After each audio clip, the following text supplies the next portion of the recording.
уничтожение тяжелой техники, также и легкой, то есть автомобили.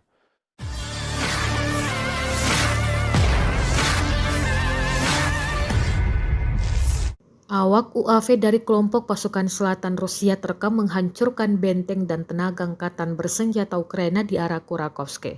Rekamannya beredar di Telegram pada Rabu 4 Desember 2024. Dalam keterangan unggahan disebutkan prajurit Rusia mengidentifikasi posisi tentara Ukraina di sabuk hutan, di mana terdapat sekitar 10 prajurit Kiev di dalamnya. Setelah menemukan drone yang mendekat, para tentara Ukraina mencoba berlindung di ruang istirahat, namun mereka tetap berakhir ditangkap dan dihancurkan oleh serangan drone FPV Rusia. Rekamannya pun kini telah menuai berbagai komentar dari warganet, dan diketahui hingga kini belum ada tanda-tanda perang antara Rusia dan Ukraina akan berakhir.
Download Tribun X sekarang, menghadirkan lokal menjadi Indonesia.